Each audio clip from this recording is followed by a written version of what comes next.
Now, ladies and gentlemen, before I hand over in order to close our symposium, before I hand over to former EU Ambassador at Large for the Arctic, Marianne Coninsx, and to US Ambassador at Large, Mike Sfraga, I would like to thank you all, dear guests, the panelists and the keynote speakers for your attendance, for your participation. I also take the opportunity to congratulate again Sue Chu, I don't know where he is, for winning the Lawrence Stran Award. And I take the opportunity finally to thank all our partners and as well as our own team at the International Polar Foundation for all the great work that has been done to set this up. So thank you very much for the organization. Two things you might want to remember is that tonight there is the Arctic Shorts film festival being shown starting at 7 p.m. And I was also told to remind that at 5 p.m. The Arctic Passion Policy Lab will be held just behind this room. So now Marianne and Mike, it's my honor to welcome you on stage for the summary and the closing remark of the 15th edition of the Arctic Futures Symposium, and thank you to everyone. Okay, ladies and gentlemen, we have the extreme pleasure, I would say, to have the visit and participation of our good friend of Arctic Futures, Mike Sfraga. It was originally not foreseen that he would come, so it was really an enormous surprise, a big surprise that you could make it. You just arrived this morning in Brussels, so we particularly appreciate your participation. Mike has been participating several times at editions of Arctic Futures in the past, so that's not new. But what is new that today is here in his new capacity of the first US Arctic Ambassador at Large for the Arctic.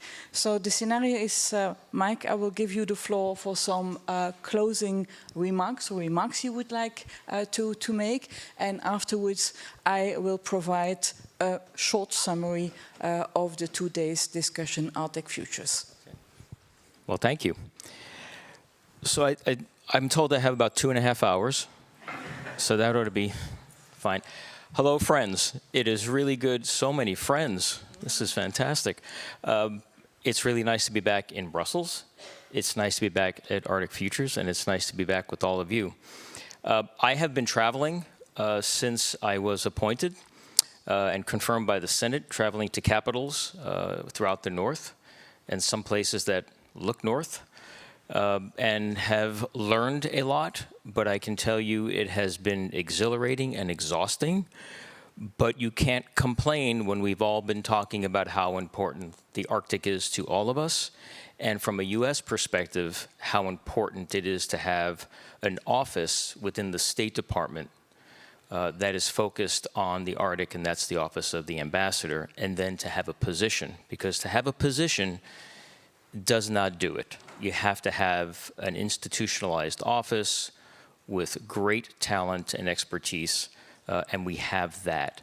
And so I'm really happy to be in this position to not only represent my country and my home state of Alaska, but also all of us that live and care about the Arctic.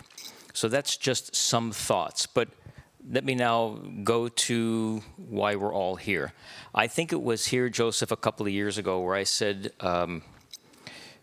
when I think it was an impromptu, Mike, can you sum up the last 3 days? And I think I was asked to do that a couple of minutes before I started summing up 3 days. And I loved doing it. But it resonated with me because it was a kaleidoscope. And I kept using that analogy over and over, and I've used it as I've been traveling around the north. A kaleidoscope of peoples, a kaleidoscope of issues. It's a kaleidoscope whether it's local to our communities or regional, or it's national or international, whether it's a North American perspective, whether it's a Euro-Atlantic perspective, whether it's a Sami perspective, an Inuit perspective. I can keep going, but it's just this kaleidoscope. You can also use a nesting doll analogy. I've used that one too. But what we've all been struggling with and celebrating and working through, as this last panel demonstrated, are the realities of an evolving region that people have lived in for a very, very long time. And the rest of the world, now, their eyes are drawn north. Good things happen in the past, bad things happen in the past. We're trying to rectify, move forward, recognize, see people, and also build not just sustainable communities, but thriving communities. Because I don't know about you, but I don't want my community to be sustained. Sure, I'd rather my community to thrive. I'd rather the North thrive. So I will come back again, looking through the website and the presentations, and I'm sorry I was not here for them. But Kaleidoscope keeps coming back to me because of the different ways in which we view the world, how when we look at it from one way, the colors shine a different way, different shapes form, and you can see it in the panels, how the panels evolve, how the different perspectives influence different perspectives. It's like a balloon, you press on one side and the other side goes out. That's what I'm experiencing throughout the North, but I experienced that like you did before I had this position. But I will tell you, I'm looking at the Arctic very differently these days. It's the same issues, but now it's the weight of responsibility. The nice thing is I also have the authority that goes along with the responsibility to actually do some work that we've all been talking about. Because I can tell you, I've had not one original thought. They've all come from all of us. And I have carried our thoughts and tried to do a good job with them, narrating the North, narrating the U.S. Arctic policy, trying to weave into U.S. foreign policy, U.S. Arctic policy, but do it with friends and allies, understand that we are in this interconnected North, to the Indo-Pacific, to the Atlantic, global, but boy, we just can't forget local.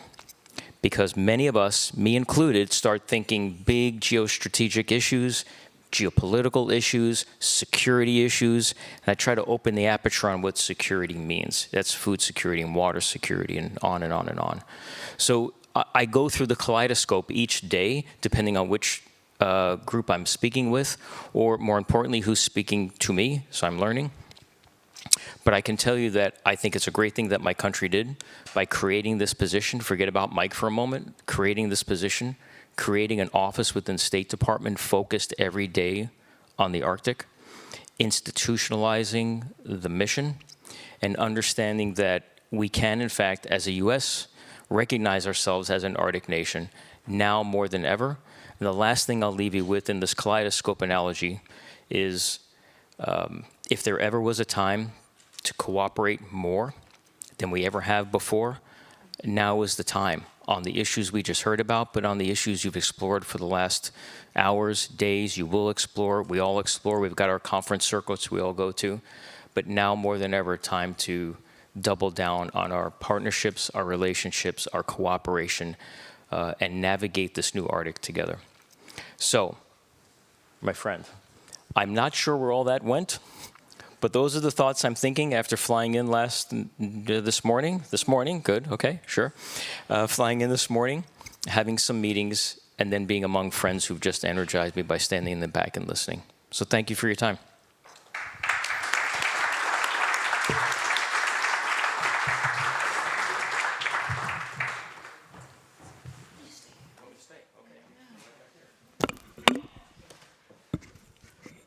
Thank you very much, Mike. And I think the last phrase that you said, it's more than ever necessary to cooperate together.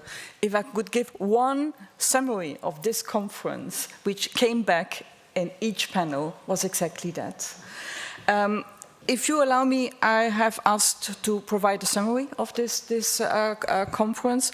And this was the 15th edition of the Arctic Future Symposium, which was called a milestone bringing the Arctic to Brussels. We had a full comprehensive agenda, and I would say also excellent lively discussions. And while the topics of this conference, the challenges that has been mentioned, are very similar of the topics that we had at previous conferences, what is new is the very dramatic circumstances, the new context in which everything is happening. We are living in a very dramatic, volatile, and unpredictable context. And it was said over and over during discussions, it's no business anymore as usual. and this was reflected throughout the conference. So I will give not real summary, but takeaways of the main discussions that we had. We had opening keynote speakers, keynotes from EU high officials that we had, and from them, colleagues, we heard that the EU is an important and active player in the Arctic, and what the EU does, it wanted to be sustainable and inclusive. Stefano Zanino, the Secretary General of the External Service, he acknowledged that the international landscape became more complex, and he said exactly what you said, Mike, before, this is the reason why we have to work more together.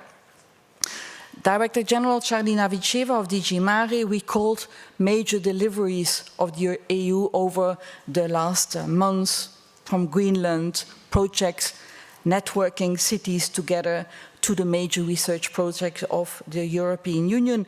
But she also stressed that nothing in the Arctic is without the indigenous peoples in the Arctic. We had then a key message from the State Secretary of Norway, where she said, it also links to what you said, Mike, is that the Arctic is a top priority for Norway because it's where local meets global. She mentioned the biggest trends for the moment are with the big Cs, conflict, climate change, China, and competition. Also, she said, this is no business as usual, and there is more need for cooperation among the like-minded. We had then a key message from Sarah Olsvik, and thank you, Sarah, that you have been staying the whole conference with us. And as Sarah always has very, very clear messages, and she pointed to upholding the need of upholding the human rights of indigenous peoples. Sarah gave us some good, negative example, recent example in the context of the UN, of the COP, but also some positive examples. And she stressed what she also did during the last panel: you need to work people together. You need to operate with indigenous people because Arctic governance is also governance of the people. Then we had the panels which started yesterday, an interesting panel on the Arctic Council. And I personally was struck by the very optimistic message that came out from members of the Arctic Council, which is not anymore what we heard last year, struggling for survival. No, this time it was, we are alive, we are thriving, and this including with indigenous people and youth. It was not business as usual, which they said, but certainly enthusiasm that the work at the working level groups has been started again and that progress is being realized. Another positive development which we heard was an increased involvement of youth. The question whether there is a place for observers in the crashed bus, which has been repaired, make drivable again thanks to the Norwegian chair, that answer was not clear.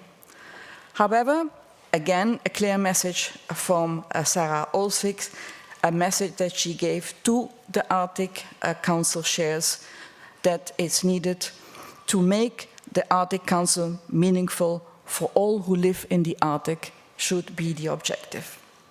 Then we had a panel on transatlantic cooperation in the Arctic in 2025 and beyond. And a real pity that you were not there, Mike, to follow it, but I'll give a takeaway of the two parts of the panel that we had. Regarding cooperation with the US, there is a lot of uncertainty, but several panelists are confident that there will be a lot of continuity. There will be changes, that's certain, for example, in climate change, with a bigger focus on fossil fuels, and also regarding security. It's clear that security, a bigger role will be on security on the European Union. They have to take care, the Europeans have to take care of Europe, and also for Nordic cooperation. It was also said that there will be opportunities, but they might be more at the bilateral level, not so much at the multilateral level. And several panelists said, you cannot ignore China. And finally, a strong message from the Norwegian MP, stop hoping and start acting. The second day today, we started with a keynote from the Faroe Deputy Prime Minister, and a keynote from Ayu Peter, Inuk lawyer. From the Faroe Deputy and Foreign Minister, we heard the notion of the importance of democratic sustainability, and also he stressed the importance of security and the crucial role of the European Union in security. The Inuk lawyer was very critical towards the seals ban, and having myself been EU ambassador to Canada, this is not a surprise to me. And she said that it's immoral to kill animals if you do not use them. We had then the presentation as last year, for the third time, of the Laurence Tran Arctic Futures Award, and I can only congratulate again the winner, Siu Chu from Greenland. Then we had an interesting panel on current security and geopolitical status of the Arctic. It was a debate to show the balance between the need to have a low tension in the Arctic, but also be ready in case of high tension. Some takeaways said collective security is based on trust. Our biggest challenge is our capacity to adapt quickly enough. For security in the Arctic, again the argument, most important is to work together. Interesting discussion on security threats, that we are not anymore speaking so much about the traditional security threats, but about threats that destabilize societies. And also the importance of addressing security at local and regional level is important. And in this context, it was stressed that we have to take into account the civil-military cohesion. We have to focus on preparedness. We have to have responsibilities on all levels, and the importance of infrastructure. Infrastructure is very critical. Infrastructure also with the dual use and the importance of space technologies. We had then a panel on innovation, entrepreneurship, regional collaboration to meet Arctic challenges, sustainability. The takeaways were for me that it's most important to have regional collaboration. And in this context, it was stressed by several panelists, it was needed to develop an east-west corridor. Again, the importance of infrastructure, dual use, was stressed, not only importance for security, but also for attracting business. We had an interesting presentation on the importance of small and business enterprises, which are the backbones of the European economy, but it was also demonstrated that they are the backbones in economies in the north. And the EU, the Commission representative, indicated many instruments, not only financial, that the EU does to support SMEs. The key importance of innovation was stressed, and in this context, the notions of social acceptability, capacity building, network to support you, and an important element which came back in another panel as well, to eliminate barriers to mobility. So mobility to come to the region, but also mobility to leave the region and then come back. We had then a panel on building and maintaining workforce and resilient Arctic communities, where the major question was, how do you attract workforces in the region? In regions where you have, for example, rich economic opportunities, but where the population is going down. And there some answers were given, solutions such as the need to create an attractive living environment. A lot of focus on youth, on the youth people, what is needed to keep the youth in the region, to attract the youth to the region. And there it was mentioned education, housing, work, recreation, youth centers, connectivity, and health, also to take care of mental health issues. it was recalled, and which is also important to stress, that there are different situations of youth according to which part of the Arctic that you are talking. And also you have to take into account of parts of the Arctic where youth is particularly vulnerable. Education came back, that it was important to build strong university structures, education structures, and again, to ensure that who leaves can come back, and the importance of long life learning. And there, a takeaway which I take from the rector from the Lapland University, communities that keep human in the center are the winners. The last panel, I don't have to recall a lot which has been discussed. It must be all still fresh in our minds on critical minerals and on the issue of responsible mining. There was a kind of discussion what is the definition of responsible mining, and is it linked not also to sustainability? Again, clear message from Sarah Olsvik that there is no responsible mining without respect of human rights. A similar clear message from another panelist saying, unless mining does not have direct benefits for the communities, it's not responsible. Responsible mining, was said by a representative from Canada, means that it's done in a responsible country with strong mining codes. Importance from partnerships was stressed. So partnerships with local community, and also standards. Standards do matter, whereby the representative, the panelist said they should be developed with all stakeholders and it should have an audit. I think that Sarah would have corrected him and saying not stakeholders, but right holders. And last point I want to mention is when there was a question from the audience saying, but should we not look also what's happening in other countries? We are highly dependent on mining like China and other countries, which is not done in a responsible way. So why not give preference to responsible mining in all our areas? And there, again, a clear message from the MP from Norway: speak more about us and less about them. I would say this was a short summary of the conference, which I found really fascinating. Excellent discussions with a representative of all kinds of parts of the Arctic and the different politicians, youth, business.